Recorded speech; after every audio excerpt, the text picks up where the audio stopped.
Well, good afternoon, everyone, and welcome to Church Tech Chat Session 3. I almost forgot how to press a button to get me onto the screen. It happens. You are very welcome here as we chat about all things technological and church. And today we get to talk about wires and cables and cameras and exciting things. And I'm going to welcome our friends and colleagues, Jeremy and also Neil, into the studio. And welcome to you guys. Hello. Introduce yourselves. Sorry, I should have said introduce yourself. Jeremy. Hi, I'm Jeremy. I'm multi-pational, so I'm a Church of England minister, and as well as I run a software business, and I support Faith Online as an advisor. Faith Online does streaming and other bits and bobs for churches. That's good. What was it? Multi-pational. Pational, right? Excellent. I've heard lots of words used to describe people, but new one for me. And there are many words people use for me that they don't use for anyone else. I don't know what that is. Yes. I'm guessing I must be single-pational then, if that's the word. I work for Sanctus Media, and amongst other things, we do live streaming, internet sites, and all sorts of video-based products.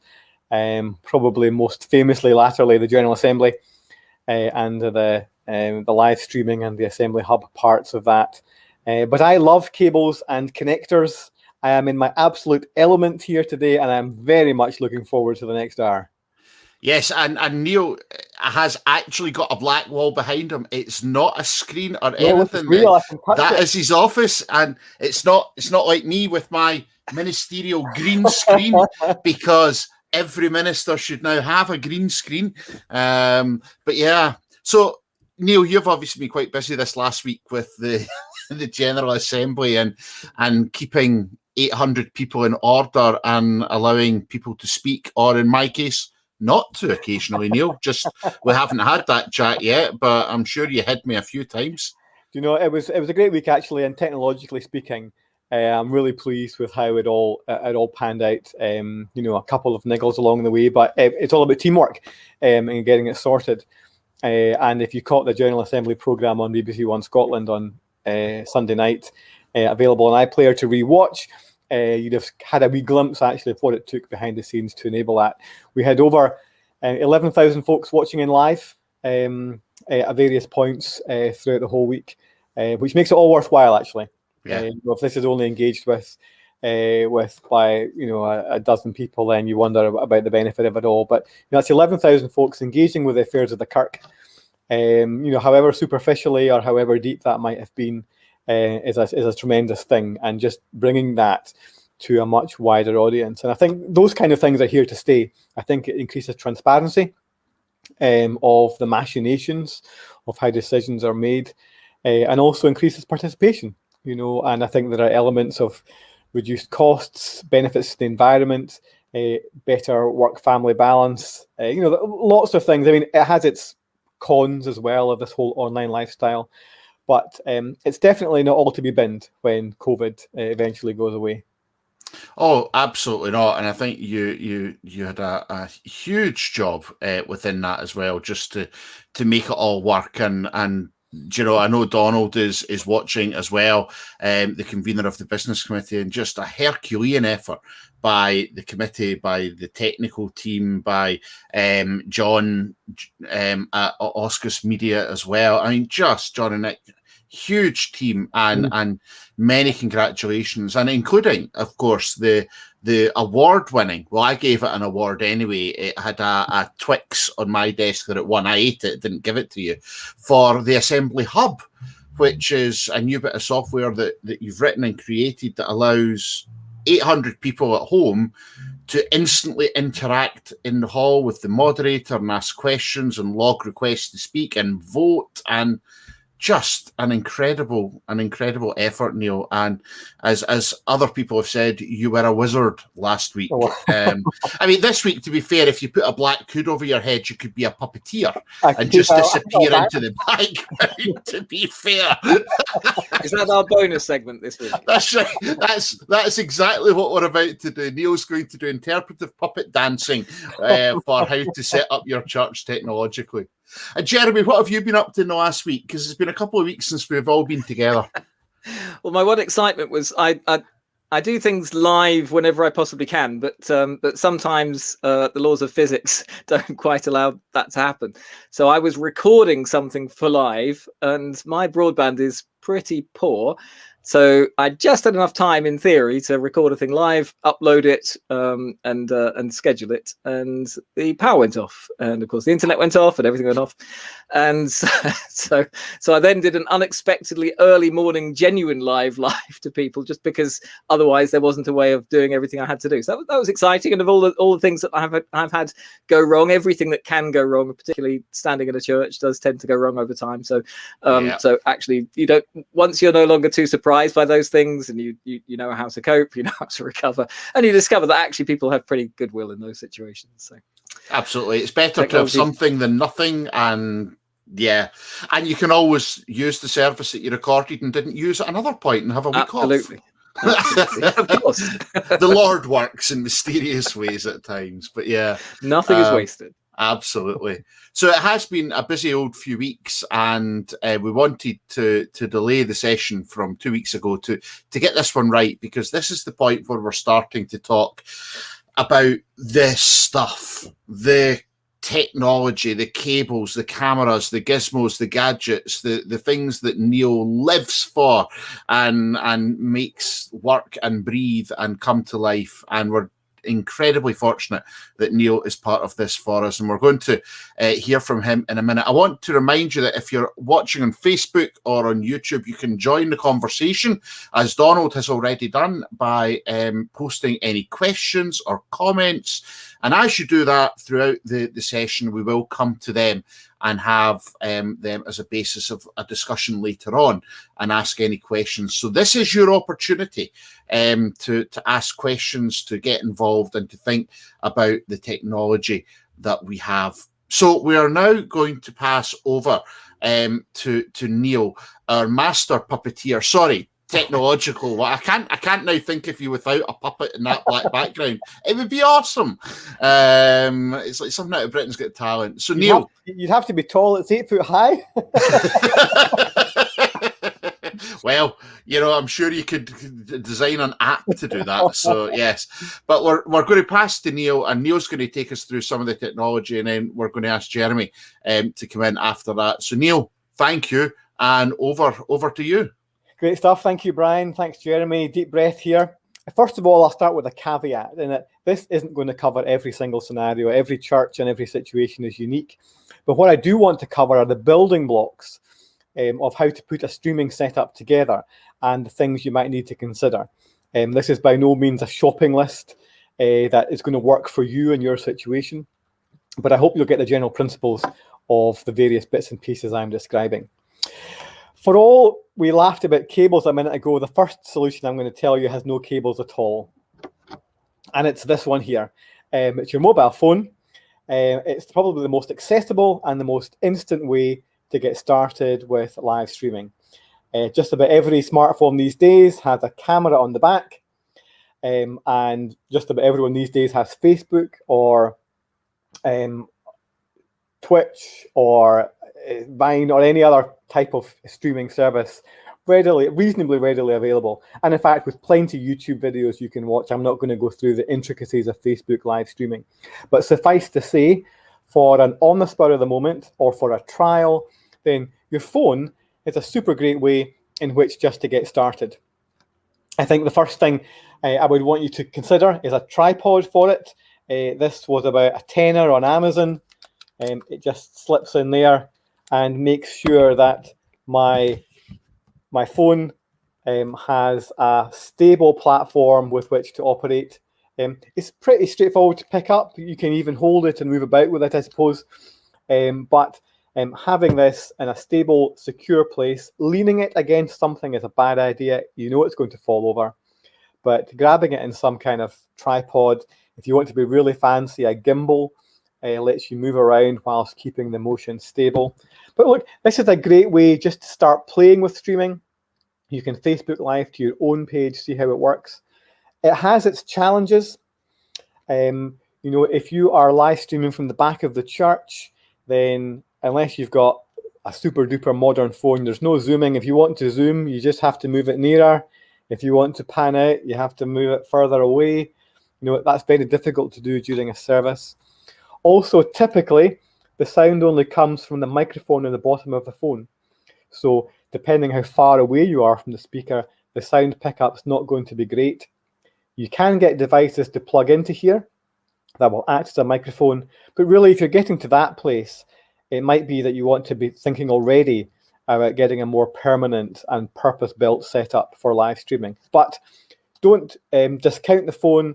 It's a great way to get started. It's a great way for an ad hoc live stream.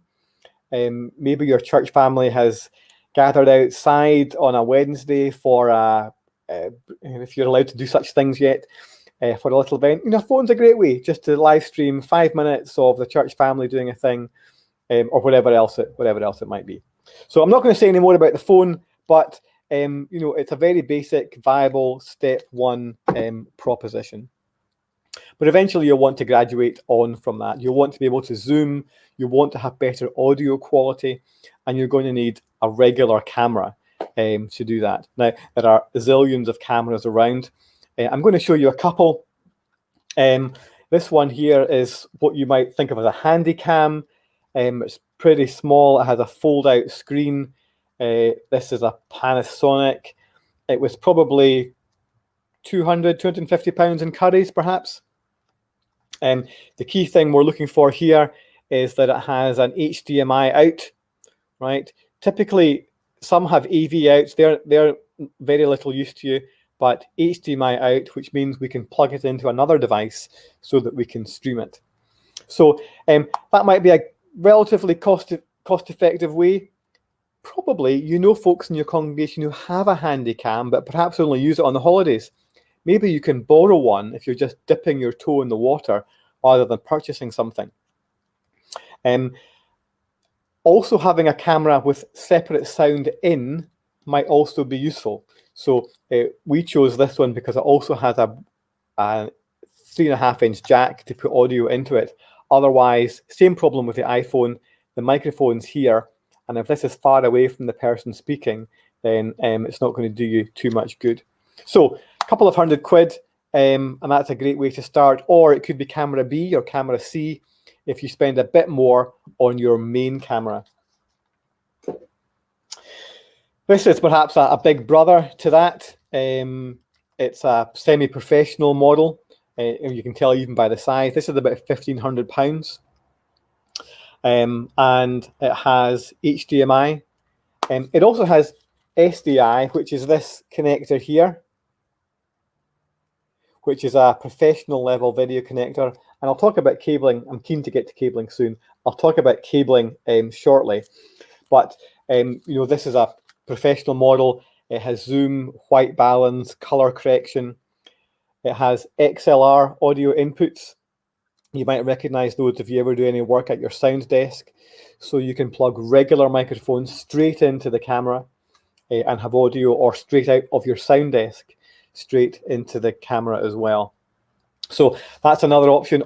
Clearly, a bigger lens on the front gives you more light gathering power, gives you better picture. You know, money talks ultimately. The more money you spend in the camera, you are going to get a better quality picture. However, I don't think there's any reason for churches to be spending £10,000, £20,000, £30,000 on a camera to get an even better picture. I'm sure if you said to your World Mission, for example, committee, I've got £30,000, what should we spend it on? A camera is probably not the first thing on their list. But you do need to spend something.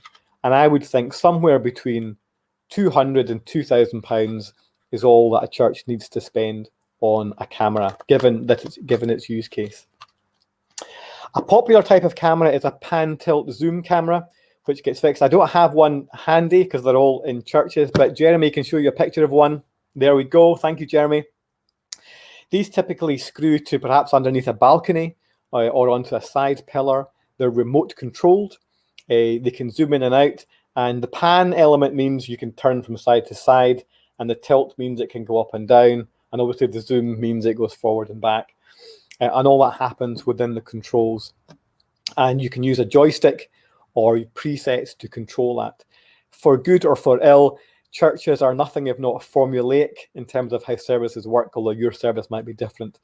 But quite often things happen at the same place. There's a lectern, there's a communion table or an altar, there's maybe a pulpit, there's maybe a font, and things happen in these predefined locations. So having a fixed camera, albeit one that can turn to each of these locations on command, is no bad thing. And these types of cameras often work well. The problem with cameras like these, putting them on a tripod, is that sometimes congregations get anxious when they see the physicality of all of this, going, I don't want to be on TV. Not that that's what's happening, but the pan-tilt zoom cameras can be quite discreet, and once out of the way, after a week or two, the congregation stops noticing them, and it just becomes part of the church furniture. This tends to be a bit more obvious. The benefit of these, however, is you can pick them up, you can move them around. You know, if you want to take it down to the front so that you can get a nice shot of baby at baptism, maybe for the nativity, or perhaps something else of detail, you know, having a portable camera could have its use, but you'll know better for your own situation. I know some congregations who have a fixed camera that they use primarily Sunday by Sunday, but they also have a portable camera that they use as camera B on a Sunday, but they can also repurpose to something else. So that's our camera. How do we get a signal from our camera to a streaming device? Well, there's two common ways of doing that. One, which you'll be most familiar with, is HDMI. This is an HDMI cable. It's probably the kind of thing that plugs into your Xbox or your TV. Be aware it comes in different flavors. I've just dropped one. What did I do with my? Here we are. This is mini HDMI, and let me just compare that to the regular size. And there's also micro HDMI. Both of these cameras take the mini HDMI type, so make sure you have the right cable to hand. HDMI comes in, I mean, you can buy in many ways whatever length you like. I tend not to go past 5 or 10 meters with HDMI cables. I don't find it guaranteed much longer than that. You can buy 50-meter HDMI cables.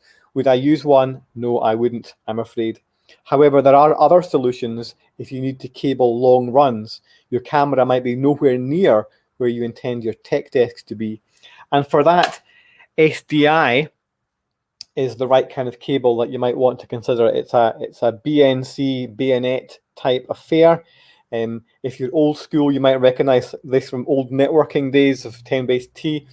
But this is a particular type of video cable, and it's great for long runs. It will run up to 100 meters. This is just 30 meters of SDI cable, but super robust. You can stand in it. It goes long distances. And ultimately, if you're going to install a camera far away, then you need to think about your cabling type. And you know, most cameras now come with the right connector that lets you plug SDI and HDMI together, so that you can run long distances in your church. You can also use Ethernet and Ethernet to HDMI converters. I'm not a huge fan of them, I must confess. If nothing else, it's another thing to go wrong because you've got a converter either end. But for some churches that have Ethernet cabling running throughout the building, it can be a handy thing. I just happen not to have much stored in them. HDMI and SDI are great, and occasionally you have to convert one to the other. Let's say your camera only has HDMI, but it's a long way away. Well, you can buy little boxes like these, which convert one to the other. So you've got SDI on one side and HDMI on the other. These are about 35, 40 pounds each, pretty inexpensive. Just make sure you get the right way round. This one obviously does SDI to HDMI. This one does the other way. Just make sure you get the right ones. But that converts one to the other, so you can have the best of both worlds. If you need to go a long way, that's fine. Use the chunky cable, and then ultimately, when you need to plug it into a box that only has HDMI, you can use a little converter like these. And there's lots on the market around to buy from. but I wouldn't spend any more than 30 or 40 pounds on these. So we have a camera and we have it cabled back to some position in your church. What happens to it then? Well, we'll start simple and let's just get it out onto the internet. Now you might think automatically I want to plug this into my laptop, and that's a fair thought.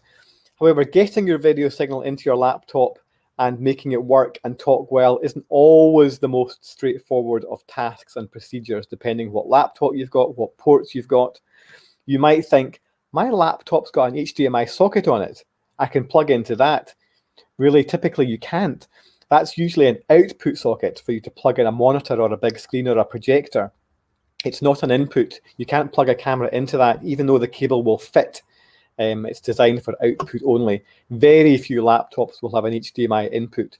You'll typically need some kind of box or converter to plug your HDMI from your camera into your laptop. But I'm not going to start there. I'm going to start with a dedicated hardware device that keeps things simple and takes computers out of the equation altogether. So the first thing I'm going to look at is the Wii Box like this. This is made by Teradek. On the back, it has a variety of connections. Here we have HDMI, which is where you're going to plug your camera in. There's a microphone jack for you to plug your sound in, and there's an Ethernet socket to plug the internet in. This device also happens to work on Wi-Fi, so if you've got a Wi-Fi signal, you could also use that. On the front, there's a display, and there's a start-stop button. Pretty straightforward. You want to start streaming, you press it. You want to stop streaming, you press it again. Super volunteer friendly. If you've got a rota of folks on your tech desk, one of the challenges with laptops, go to the start menu, choose the 6 items from the top. If you open this program and go to the file menu and choose last week's service, don't forget to enable this, enable that. Some people, that's just a turn off. Although they cost a bit of money, these hardware boxes are easier to use. And once pre-configured with your streaming details, which you enter in using a menu, then starting and stopping is pretty much set it and forget it. So handy little boxes. This is about £600, which I realise isn't cheap, but might be very well worth it considering your volunteers. You'll know your volunteers better than I. This one also happens to be battery operated and comes with a little shoe mount. Which means that actually if I wanted to, I can clip it to the back of my camera, and because the camera can work off batteries and this can work off batteries, and if this is connected over Wi-Fi, this is a complete portable live streaming setup with professional microphones, professional camera lens, and with a tripod. You could go into a field. If you want to baptize someone in the river, take it down there. Whatever works for your church family, then this is a complete portable setup, as well as, of course, working well in the church building. There are many boxes like that. This one is cheaper because it doesn't have a battery and doesn't need to work portably. Not dissimilar on the back. This one has these SDI type sockets I was telling you about. So here's SDI, it's upside down. Here's SDI in. It has a monitor out socket so you can see what's going on. There's an Ethernet socket for plugging into the internet and mains cabling, or indeed you can plug in a remote battery pack if you had one. The benefits to one like this, it has a screen on the front so you can see exactly what your camera is it working, basically. So you can turn this on and you get the confidence of seeing your picture on here before it goes out onto the internet, and you can see, can't really do my mirrors thing here, there's an on-air button, you push that and that sets it out onto the big wide internet. This one I think is about £400, £450, and there are other boxes in the marketplace that do similar things to this, but the hardware solution is an increasingly useful option because it's just a little bit more volunteer friendly. You push on and push off once it's been configured.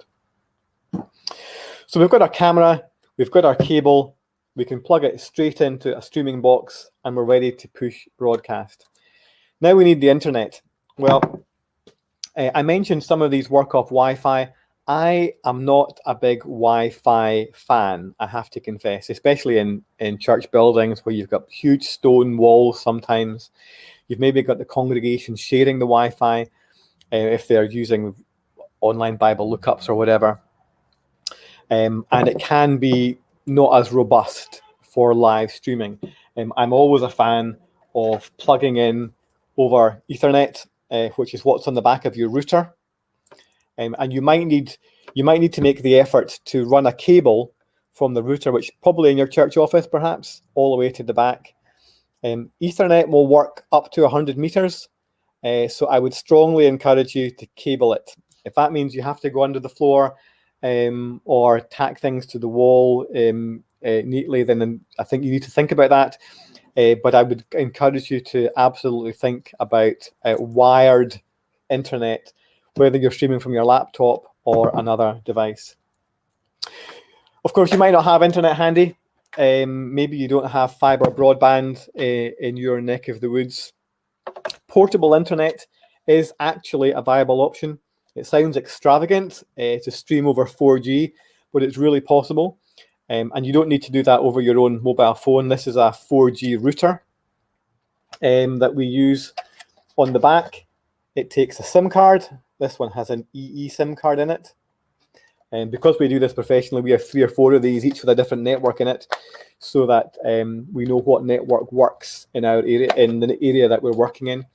You know, you can chat to a few members of your congregation and say, who gets the strongest signal? You're on Vodafone, you're on O2, you're on Virgin, you're on EE.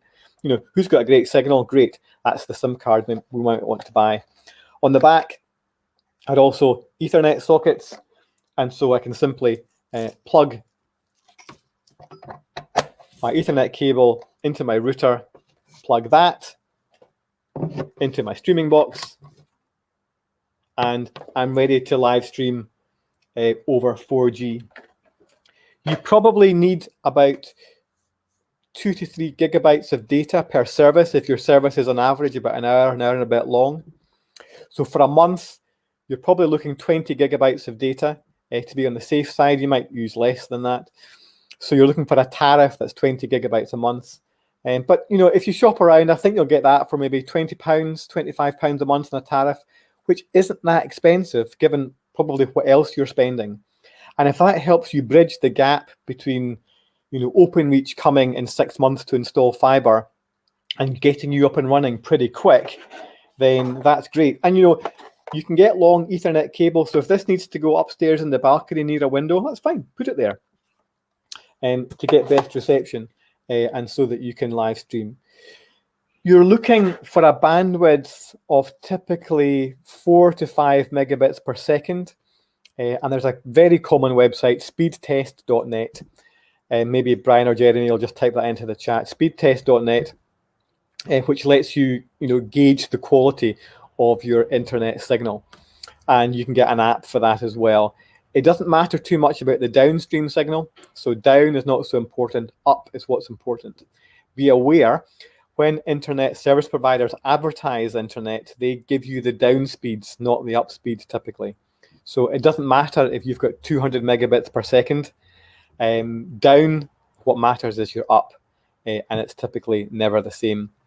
If you've heard the term ADSL to describe broadband, the A stands for asymmetric, meaning it's not the same one way as it is the other. And that's the clue.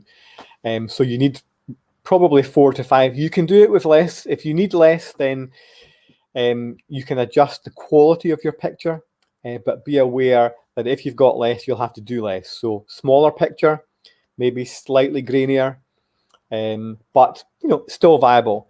You could live stream on 1 megabit per second with carefully tuned parameters if that's all you've got. But the gold standard would be fiber broadband if you can possibly manage it. But don't discount mobile solution. You might think it sounds expensive, but £25 a month, it really isn't. And that would probably get you all the data you needed for a device. The price of this box, £50 to £60 to get a dedicated box with Ethernet ports on the back. just to do that. And that gets you up and running pretty quick. So that's us. We have a camera. We have some cables to connect it together into a live streaming device and the internet. In about 5 minutes, Jeremy will be up and he'll tell us about what happens when it leaves the building. Where does it go? How do people see it? But I'm going to talk one more stage before I hand over to Jeremy about our video signal. One camera is all well and good, and it gets you started. I would advise, however, having two at least. The reason is that if you only have one, then you're following the action like this. If your minister, pastor, or priest walks about, or we go from the minister saying one thing to a reader at the lectern, everyone's seeing the camera do this. And if you're a bit shaky-handed on the tripod, they'll see that happening. With two cameras, you can line up the next shot while still on the first one. Typically, you'll have an order of service for your service.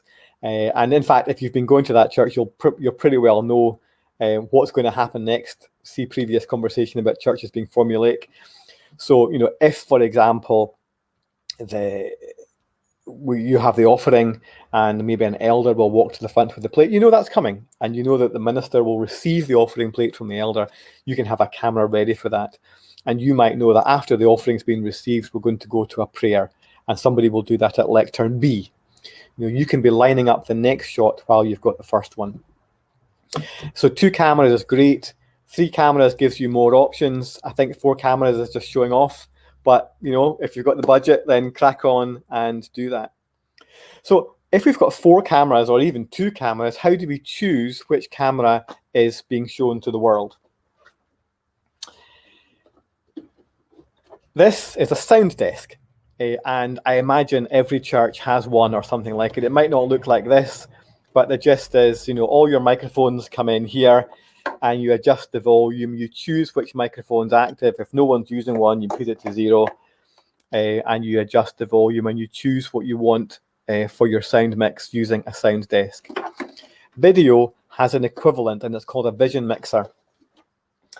And basically, you'll plug all your cameras into that and use that to choose your vision mix picture. So here's one, and there are plenty in the market, but I've just picked up this one. It happens to be on one of our shelves. On the back, it has a variety of ports. Some are HDMI and some are SDI. So in fact, this particular model, which is why we have it, gives you the best of both worlds. So for example, I might plug a laptop into one of these because it doesn't really care whether it's a camera, a laptop, an iPhone, an iPad. It's just an HDMI signal. And I might plug cameras into these ones. And I can see over here, I've got sound input jacks, and I'll say a wee bit about sound in a minute, but I can plug my sound in here. And on the front, it's pretty straightforward how this works. I push 1 for camera 1, 2 for camera 2, 3 for camera. You get the idea. And I just push the button, and that will switch from one camera to the other. There are fancier things to do, picture-in-picture, side-by-side mode, images from my image gallery. But, at its most basic, it just lets you choose which camera you want to show. On the back here, we see multi-view, and most of these vision mixers will have a multi-view option. You've probably seen the kind of thing where there's 4 pictures or 8 pictures in one screen so that you can see all your cameras, so you know where they're pointing. Only you will see that. The folks at home don't see that. But it lets you line up your shot, which camera is pointing where, which camera is pointing to the lectern, so that you can see in advance what you're going to do before you push the button and make it do it. So having a hardware vision mix, some have got 4 inputs. This one's got 8. Some have 10, some have 40. The one at the General Assembly has goodness knows how many. It's at least 40 for the General Assembly. I think few churches will need that many. Few churches will even need 8. But this is a good mix. This particular box, budget-wise, is probably around £700. There are others slightly less expensive. There are others slightly more expensive. They come with their pros and their cons. And one thing I'll say is that this is a technological product. I can't pretend to make this easy for everyone. The cheaper boxes, the less expensive boxes like this have some peculiarities that more expensive boxes will take care of. So, for example, this is quite picky about the type of cameras and the signal they give being all the same for each input. Other ones, which are maybe twice the price, you can just plug anything in and forget it. But you're paying for that privilege. So in some ways, if you can engineer what goes into this, you can benefit from the better price. But you'll have to understand what the peculiarities are. And so having some professional advice at some point, I think, is going to be important. I could go through this in another webinar, but it might not be so important for so few people. But just be aware, this is a technological solution, and there is going to be a learning curve for something. We cannot make it so simple that you need care about nothing other than turning it on. You will need to apply yourself to some level of understanding, or get a contractor in who can help you with these nuances, so that you can be cost effective whilst giving you the service that you desire. The last thing I'll say before I hand on to Jeremy is about sound. And most congregations, I would imagine, or organizations, have a sound desk. And on this one here, these two sockets are the ones that go to the speakers. However, there are others. And you can take advantage of these other ones to send a signal to your live streaming device. There's no particular need to do anything special with sound in general, because if your minister already has a microphone, great. Take advantage of it. Don't buy anything new. Don't make them wear two microphones. You've already got a sound desk. All you need to do is get the signal out of that sound desk into your streaming device. And depending on your setup, it might be as straightforward as one cable that goes into this socket from your sound desk, and you're off to the races, as they say. The other consideration on sound, which is worth making, is that if your sound desk can cope with auxiliary outputs, now that word might not be helpful for some, but your sound person might know about that, then you can send a separate signal to the live stream as to the sanctuary. Why is that important? Well, typically in a church building, you can hear more without having microphones. So you'll hear ambient noise, there'll be a certain level of loudness that you'll need, but also you can hear the person speak naturally. So you will hear their natural voice as well as their amplified voice, which means that the speakers might not need to be very loud. However, the folks on the live stream will only hear what goes through a microphone. If it doesn't go through a microphone, they will not hear it at all. And sometimes these levels can be difficult to manage. So if the live stream people say it's too quiet and you turn it up, you might deafen the folks in the pews, and indeed vice versa. So if your sound desk can control both independently, then that gives the best of both worlds to both groups of people. It does mean that the person doing the live streaming will need to monitor the audio, and I would always advise that the person doing the live streaming has headphones on so that they can hear what the folks at home are hearing, or indeed not hearing. If someone's speaking up the front and you're not hearing it in your headphones, then neither will the folks at home. You need to talk to the sound person to perhaps turn the microphone up a bit, or even turn it on at all if they've not done that yet. It is a little bit resource intensive if you want to do it well. You might have someone operating a camera. You might have someone operating your vision mixer. You might have someone listening to the sound to make sure it goes to the right place. You might have someone doing PowerPoint for PowerPoint words, and you might have someone doing the sound desk for everyone in the physical congregation. Now, that sounds like a lot of people, and depending on your setup, you won't need all of that. But I would discourage you from having nobody and turning it on and walking away and turning it off at the end of the service. What you're trying to create is not just look-see on a church service. You're trying to enable worship for folks who are at a distance, and they will do that if you can create an engaging program if with camera angles and getting the right audio at the right time, at the right level, folks feel they are participating well and are not struggling with the technology, but actually the technology is there so seamlessly they can engage uninterrupted with the content, then you've ticked the box and you've achieved it. So will it take effort? Yes, it will. Will it take budget to do well? It will take something of that, but I don't think it need take a lot. You know, you can do one camera and a streaming box for under £1,000. Equally, with a budget of £5,000, maybe 2 cameras, maybe a vision mixer to choose between them, and a nice straightforward streaming box to get it out to the world. Very lastly, if you want to use a computer to live stream, maybe you've heard of OBS or Wirecast. You know, these are great tools that lets you do lower title, some of the fancy things that Jeremy's doing here, and Brian, for example. It lets you do captions, increased picture-in-picture, multi-views. You know, the learning curve is higher with those. And you might think, that's okay, I can do all that. But what if it's not you on duty the next Sunday? How will someone else cope with learning OBS and all the things it has to do? Having said that, it is viable. There you go. There's some titles going along at the bottom. You know, boxes like this don't have to live stream to the world. This one has a webcam out socket. So you can use this USB to plug into your laptop. It's still taking advantage of your vision mixer, but instead of this live streaming to the world, you plug it into your laptop and it will live stream only with your fancy graphics, your picture-in-picture, your little captions with the reading, you know, whatever else you want to do. So extensibility is there if you have the wherewithal to want to do that. And I guess what I'm giving you here are there are options. And actually some of these options will fall down to your own decision. It's not that you must take this and you must take that. It's how do you want to do it? And once you've decided how you want to do it, what box do I need to enable that task to happen?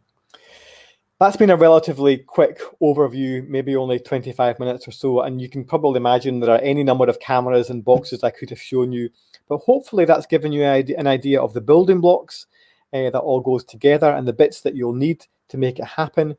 It might let you think, well, actually, what do I want in terms of number of cameras, type of cameras, and how I might want to send that all together. And do I want kind of volunteer friendly, although I might have to pay for that, or actually I want the flexibility of something like OBS, and that's great too. But you're going into that having made an advanced conscious decision about that.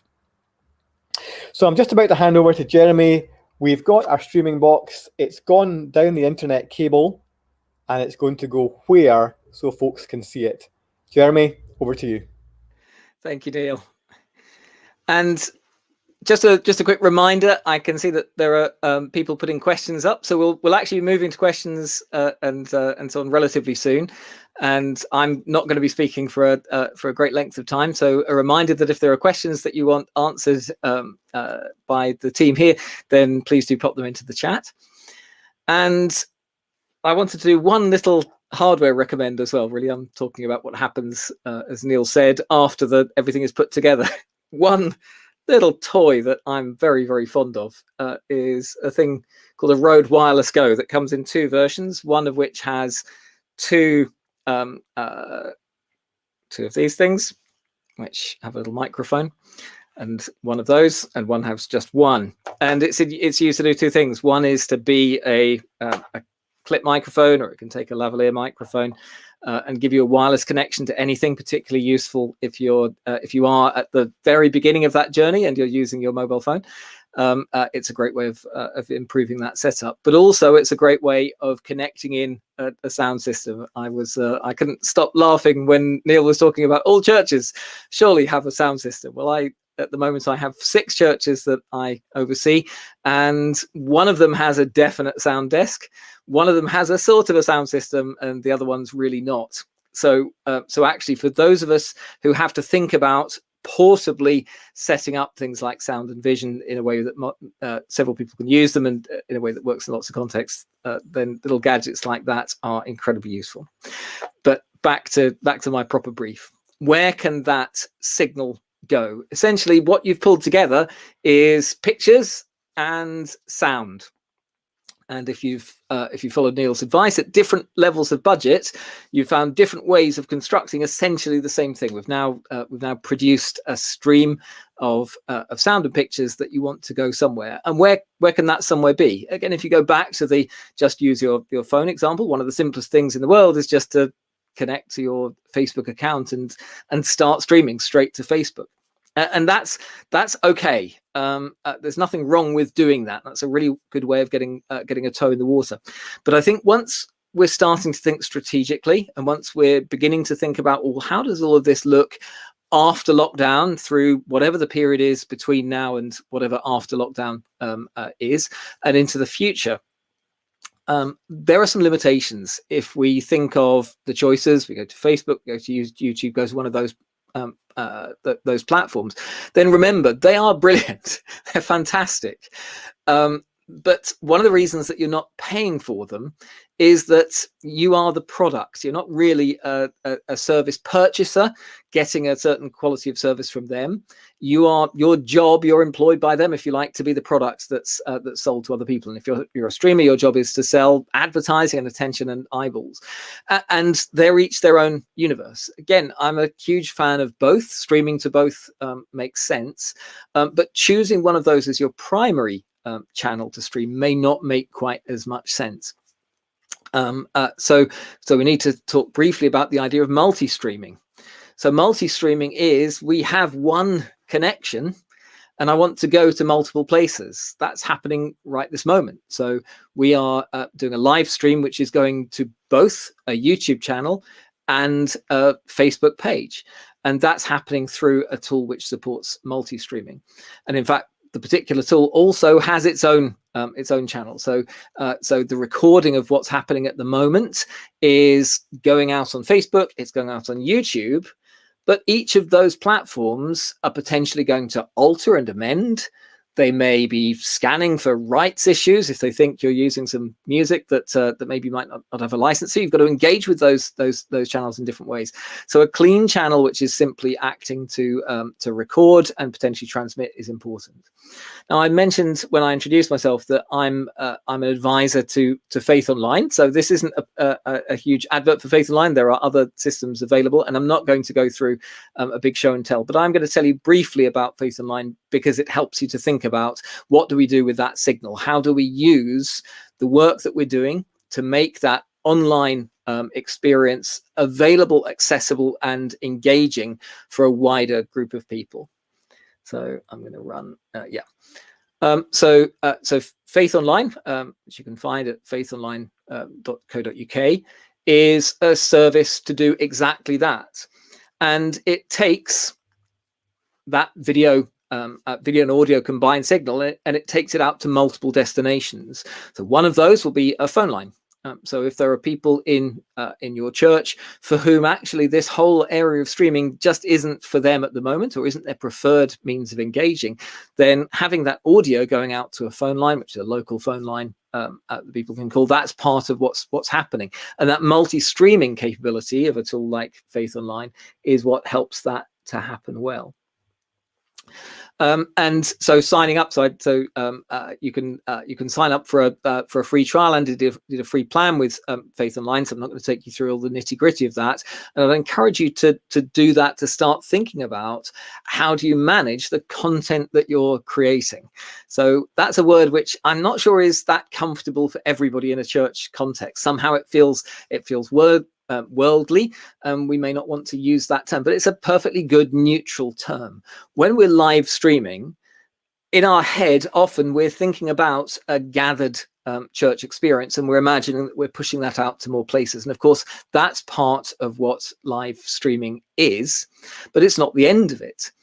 And in fact, many people's experience in their churches is that most of the viewing that happens may not be live. It may be after the fact. In fact, that's one of the joy of platforms like Facebook, like YouTube, and indeed like Faith Online, that if you're able to access a service or an event or a prayer meeting or something else after the fact, then again, there's additional value from that.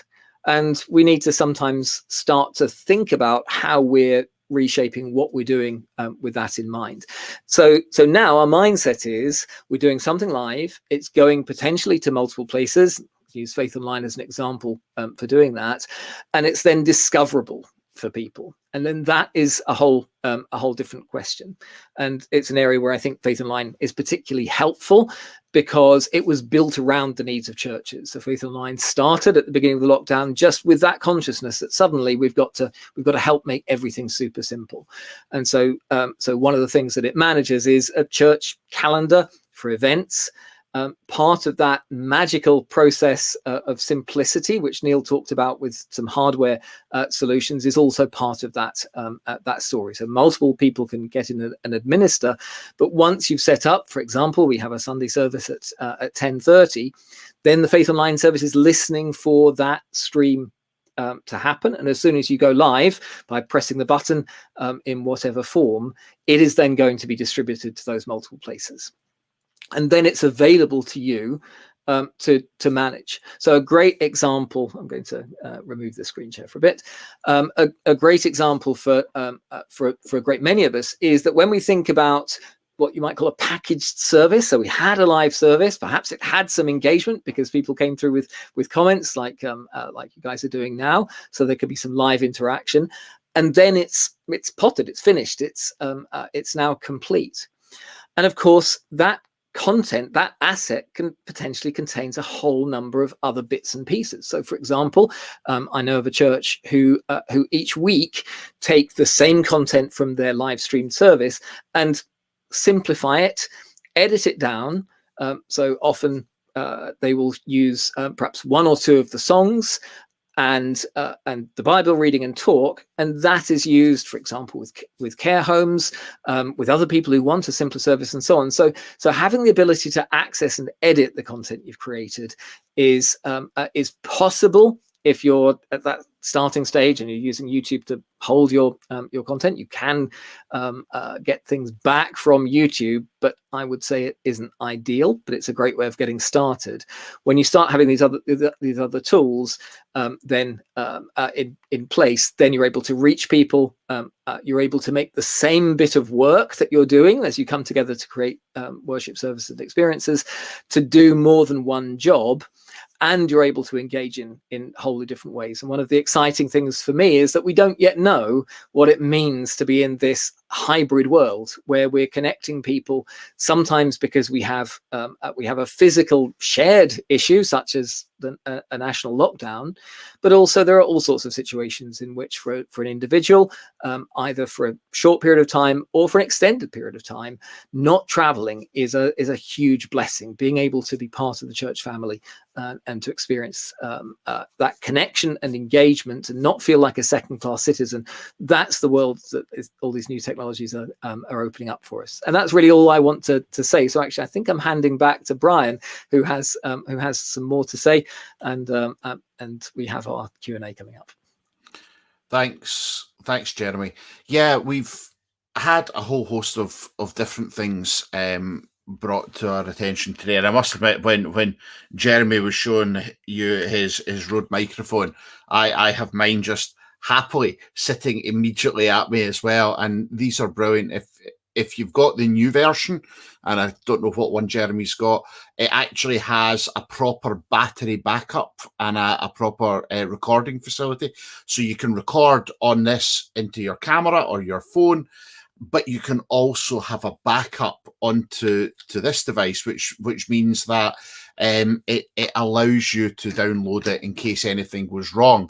Not that anything ever goes wrong when we're recording things for churches at all, but just on the off chance, it's always helpful.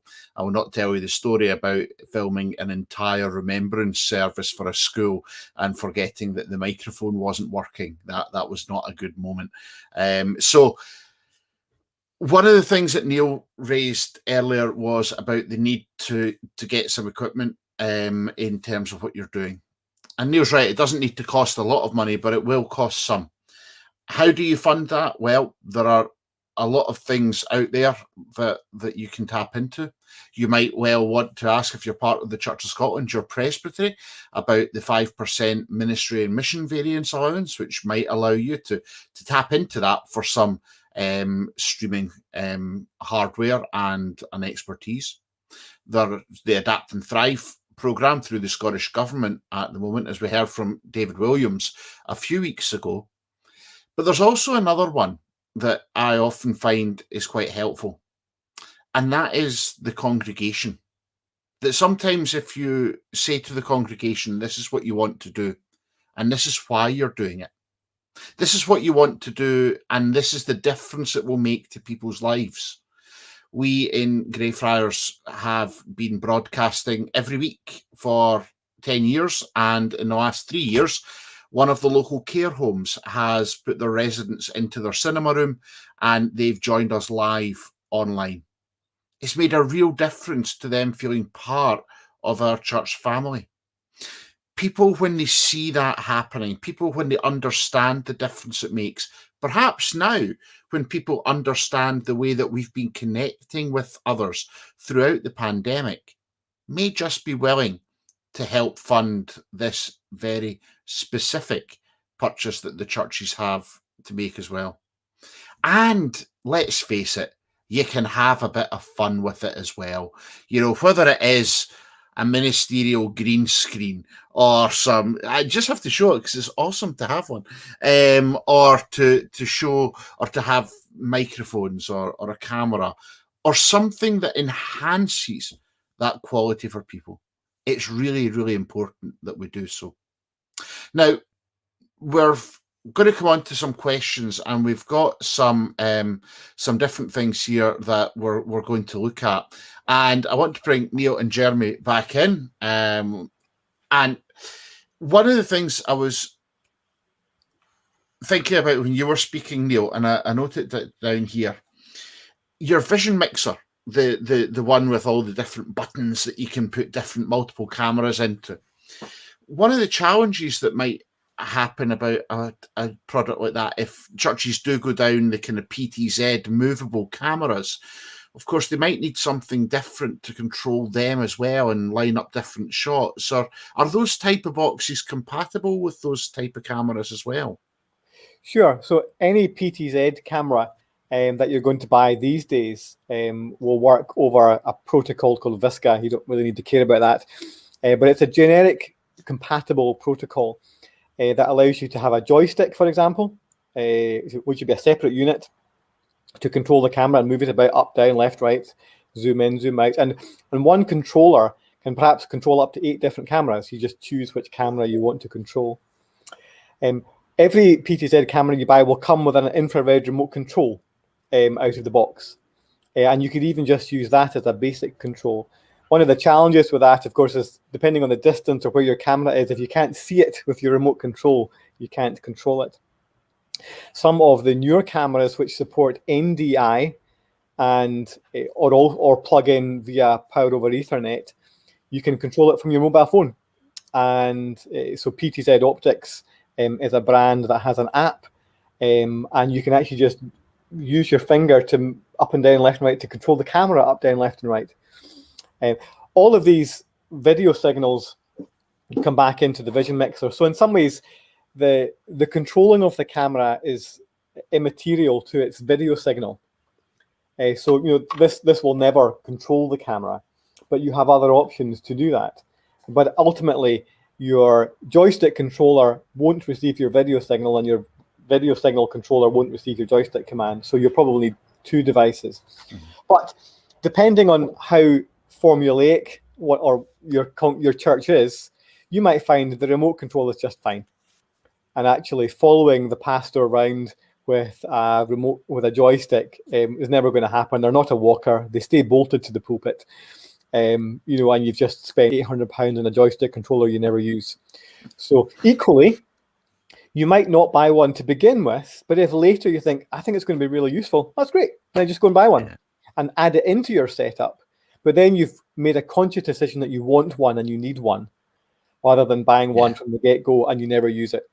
I think, to be fair, our operators wore out the joystick in the first 3 months of having it, with me moving around so much. Are you a walker, Brian? Are you I'm a walker. I'm a walker. My pulpit's only ever used for storing stage lights, and I've actually at the moment got a full disco rig in the pulpit just in case it's required. And coming on to this, Neil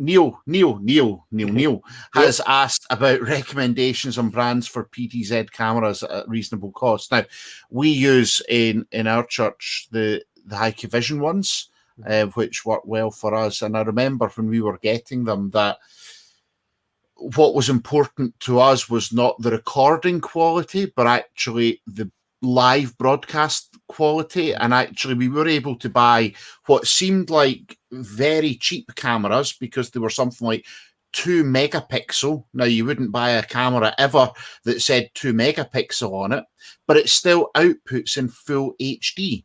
So we were able to make use of them, and yeah, they're very good cameras. What about you, Neil? What have you found for those type of ones? You know, I think when you get to the Sony and the Panasonic brand, you can certainly add £1,000 to the baseline of all these costs. So yes, you'll find cameras in those brands, but PTZ Optics, Data Video, and Jekis, these are the brands where you're looking between £1,000 and £2,000 for a full HD a camera. Why do they vary in price? Well, zoom lens is one of them. Some will come with 10x, some with 20x, some with 30x. If your sanctuary is short, don't spend a 30x. Don't buy a 30x camera. If your sanctuary is a cathedral, 30x is maybe what you need. So you just pay the money according to what you need. Also, the type of connectors on the back also changes the cost. So some might just have HDMI, some might have HDMI and SDI, and increasingly some have NDI, SDI, and HDMI. I didn't talk much about NDI, but it's a kind of new entrant into the market. It's a network-based protocol, so that means Cat5 working over your computer network. And your phone can input into NDI, ProPresenter, Easy Worship. The whole NDI world is a rich ecosystem of viability. It's absolutely got a steep learning curve, but it's super, super flexible. And I see Liz's comment about sharing signals all around buildings, and NDI would be a great way of achieving that. Still pretty early days for NDI, but I do know congregations who are fully NDI. They can send a signal anywhere in the whole building. They can receive a signal anywhere in the whole building, whether it's from a phone, a tablet, a laptop, a camera, Apple TV, you name it. They've got it all wired in, and it's really viable. And you can get cameras with an NDI socket on it as well. And again, you'll probably pay another £100 on top of your price for that. Well, I don't know about you, Jeremy, but that all sounds a bit scary Like, from a leading worship type of thing. I was gonna mention one other option for almost a PTZ on its head. So excuse my dogs getting excited. Another product which people use, something called a Mevo Start, which costs around the price of a mid-range mobile phone, and it sits static. So where with a PTZ, you kind of want it powerful optics and sitting with a broad view. You tend to position them up very close to the action. They're very tiny. Sit them on a monopole. Very good for situations like mine where you have multiple churches to serve. And in fact, that control can either be done automatically, so it will construct little scenes and follow a speaker, or someone can be sitting elsewhere in the church using their smartphone to control the view from the camera. So that's a little static option where if you like, the PTZ idea gets flipped on its head. So worth a look for anyone who's looking particularly for portable kit that can be used in church, in school, and other locations as well. Yeah. And so let's, looking at Ellen's question, she asks, what's the normal shelf life of some of this technology? When will it become obsolete? Why are we spending this money on it if we're only going to get a year out of it? And is there an on cost to having this stuff? Yeah. Neil.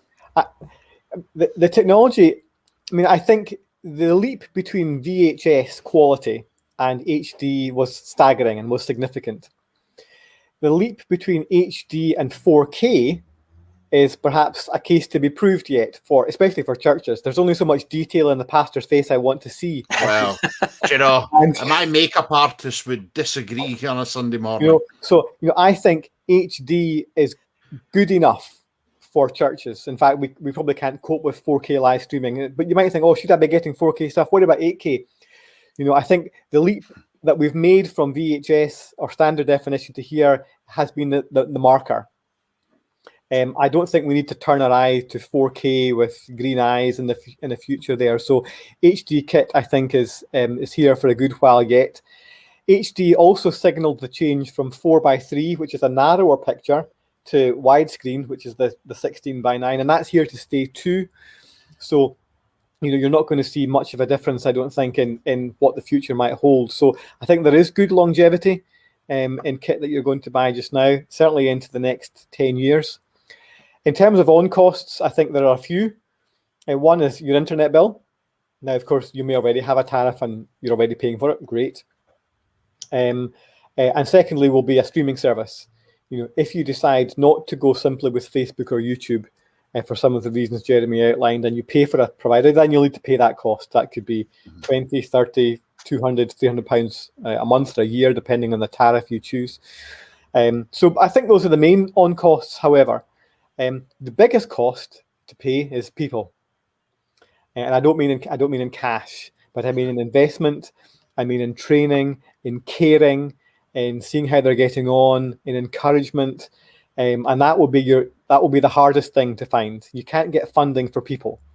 You know, people are investable, but it doesn't take cash to do it. And I think you all know what I'm saying there. But that is your biggest on cost, your biggest on hurdle rather, is getting people committed and dedicated week in, week out, 52 times a year.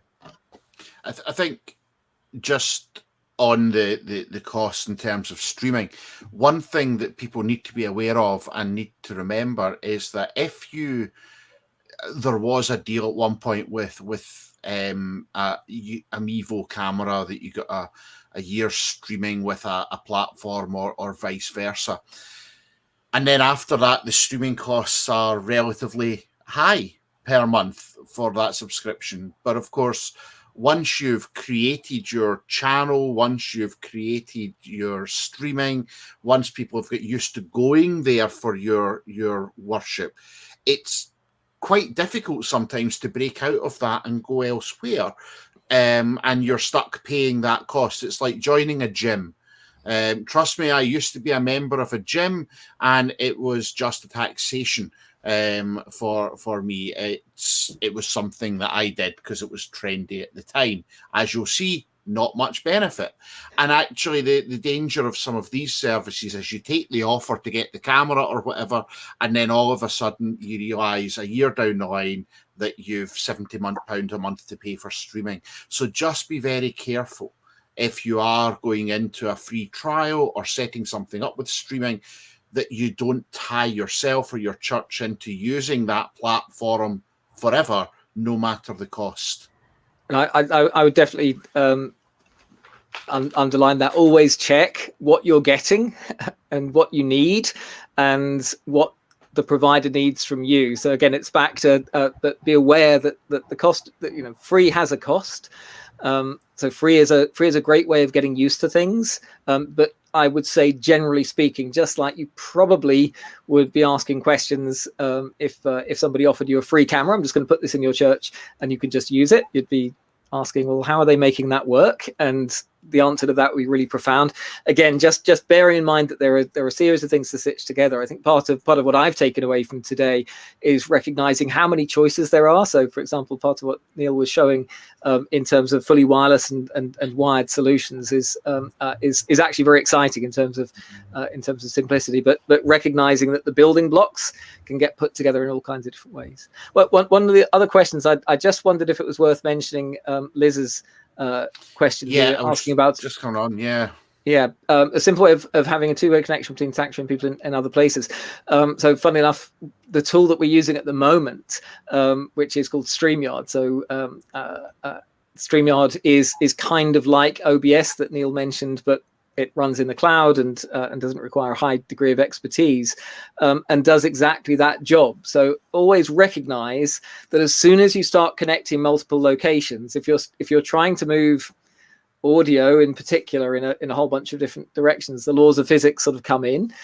So not everything that you can imagine can be achieved, but for example, doing exactly what we're doing now, which is having multiple locations connected, managed by somebody to make sure the look is appropriate. So we're back to our Dallas view for a second.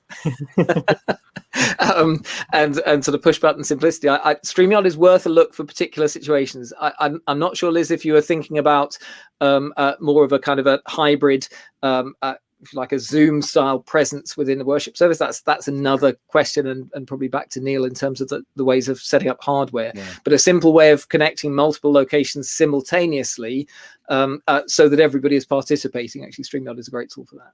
And we had in our church, in our presbytery, we've had 2 inductions of new ministers, and it was very limited in the numbers that we could have in church. So what we did was we had an interactive Zoom wall. It was a bit like Britain's Got Talent, where we had the congregation who were joining us via Zoom. So we were in OBS broadcasting out to our normal site, but also a virtual camera to Zoom.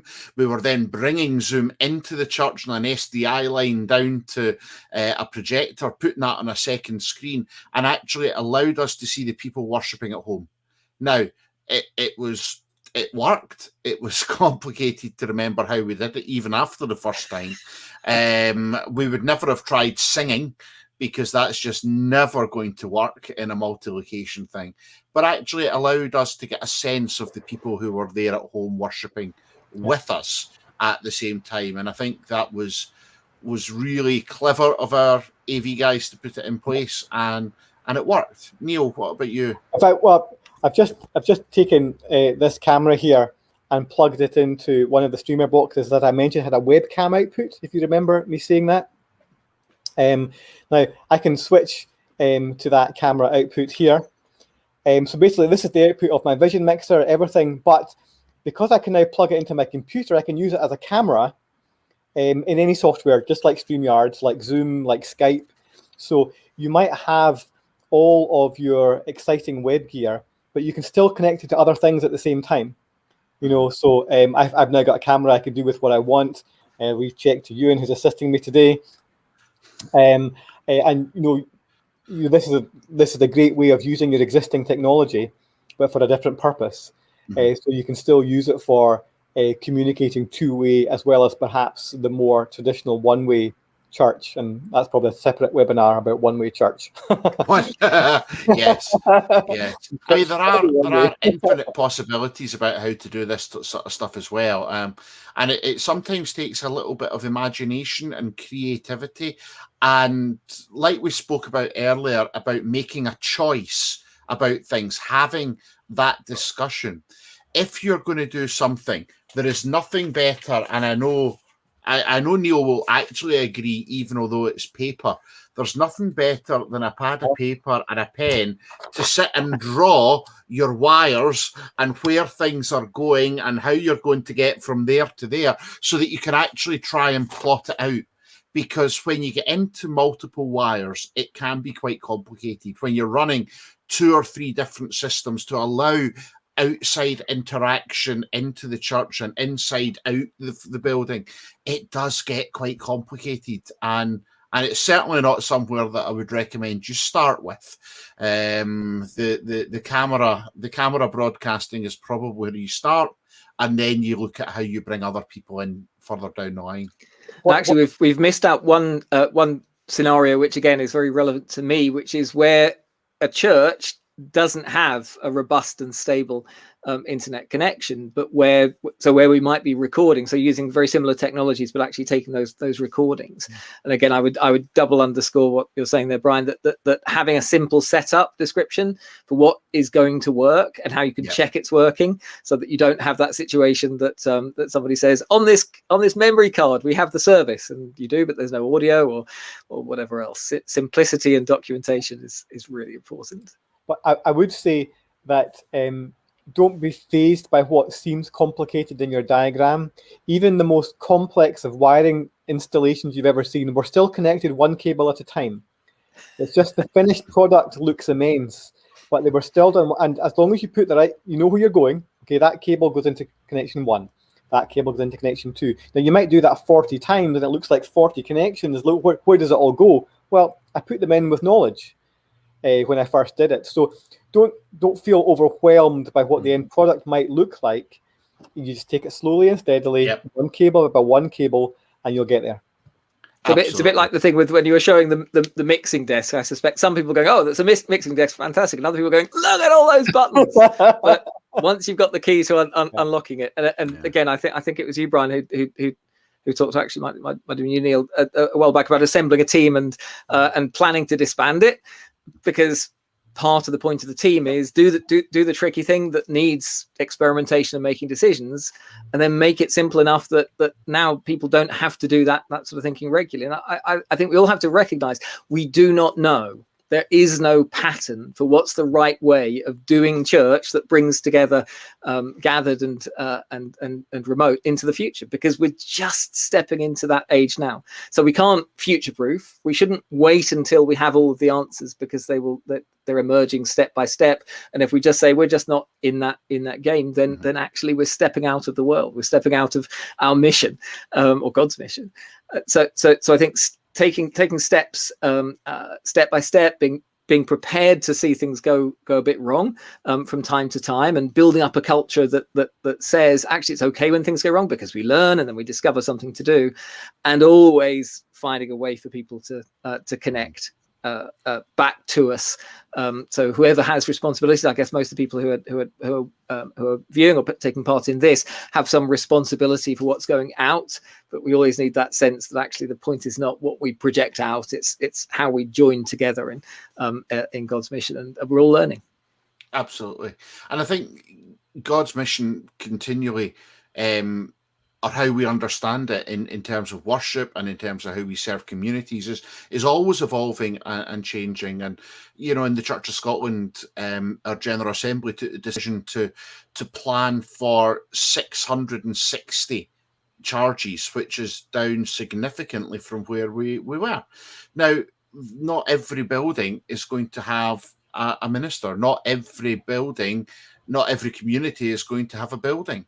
So how do we actually use technology to allow worship leading and ministry to happen over multiple sites, perhaps even at the same time, that brings people together? And there are ways that we can do it. And as Neil talked about wireless and the NDI stuff and the fibre broadband rollout across the country, in a few years, those things will become like we can only dream of now, in terms of the way that we can connect different buildings and that. And I think we are at the start of this exploration, this challenge of church, and this opportunity that we have as church to do things differently, to make sure that people are able to join in worship and to deepen their faith together.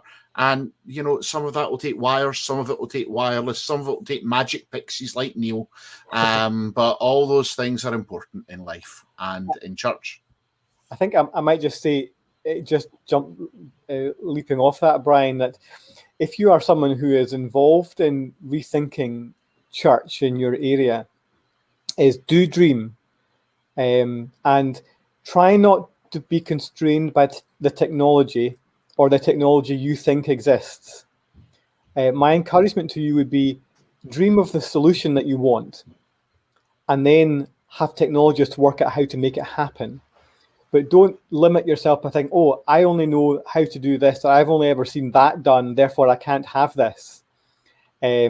You dream the big dreams. That if that might be your role and your vocation is to dream the dreams and to lead the people, and then let other folks, come up with the practicalities of doing that. So, do be enterprising in thinking about how you might reimagine ministry in your area. Forget about the nuts and bolts of the technology. Just dream about the solution, and then the follow up can happen with how would that actually happen. Indeed. And I think dreaming is where we are, and it's a good place to leave it for today. Now we're back next week. We are back with our next session, which is online relationships, thinking about how we go beyond just showing something or having something on screen and actually deepen those relationships that we have with individuals. How do we bridge that gap over a remote connection? We're then on the 17th of June with putting it all together, and then there'll be a final session about thinking about how we move forward from here. There's no doubt that our ministry is changing in terms of what we're doing and where we are at the moment. However, what we need to do is make sure that we are ready and willing to capture that as well. So as we go from here, I would like you to just think about how we take this forward, how we worship, how we use technology to enable the mission of God to be realized within our communities. It's not all about wires. But you know what? Wires are important sometimes. And wires, as Neil demonstrated, are fun. Exactly. So take up your wires, go, enjoy, experiment, dream, and use them for the mission of God, and be amazed and astounded at what God does within your community. God bless you all. We will see you same time, same place next week. Take care, everyone. Bye-bye. Bye.